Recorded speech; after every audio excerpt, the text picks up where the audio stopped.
যাচ্ছি যাচ্ছি আস্তে আস্তে। এই পার্কটার বৈশিষ্ট্য হলো এখানে সব ধরনের গাছই আছে, সব বিশেষ করে শাল গজার গাছগুলো বেশি আছে এই পার্কটার মধ্যে।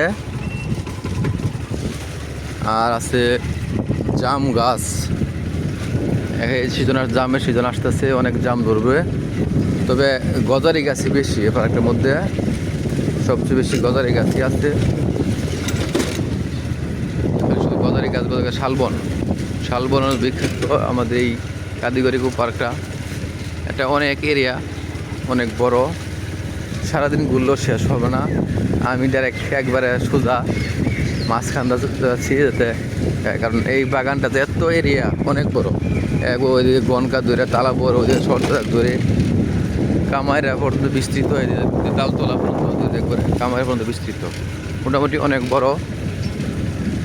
আপনারা যারা ঘুরতে আসেন, আসলে ঘুরে দেখতে পারবেন এই বাগানের সৌন্দর্য অনেক ভালো, পরিবেশ দেখার মতো অনেক কিছু আছে।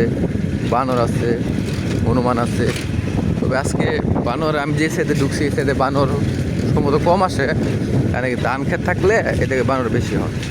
বানর চলে গেছে শর্ত দেখার ওই দিকে গেলে বানর বেশি পাওয়া যায়, যার কারণে সবাই ওইদিকে যায় অনেকে দেখতে।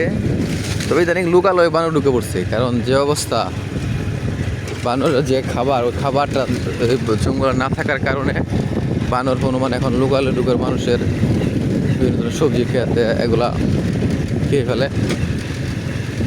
আমি মাঝে মধ্যে আসি, সময় পেলেই। বন জঙ্গল অনেক ভালো লাগে, কারণ প্রকৃতিটা মাঝে কিছুটা সৌন্দর্য, একবারে পিওর অক্সিজেন গ্রহণ করা যায় এই বাগান আসলে।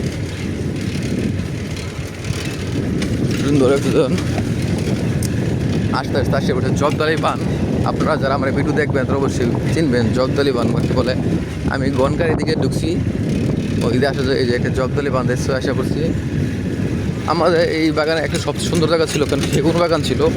তবে 4-5-7 বছর আগে, 5-6 বছর আগে এক প্রবল ঘূর্ণিঝড়ে ওই বাগানের গাছগুলো সবগুলো ভেঙে গেছে। ওই সামনে দেখতে পাচ্ছেন সেগুন বাগান, এটা অনেক সুন্দর ছিল সেগুন বাগানটা। এই দেখেন এই যে গাছগুলো একবার পড়ে গেছে। এই যে সেগুন বাগানটা অনেক সুন্দর ছিল, কিন্তু দুর্ভাগ্যক্রমে আছে সেগুন বাগানটা নাই, কারণ একবারে ভেঙে চুরমার হয়ে গেছে ঝড় তুফানে, যার কারণে সেগুন বাগান আর আগের মতো সেগুন বাগান নাই, শুধু ডান্ডিগুলো দাঁড়া রয়েছে। অনেক সুন্দর ছিল এই বাগানটা, সেগুন বাগানটা।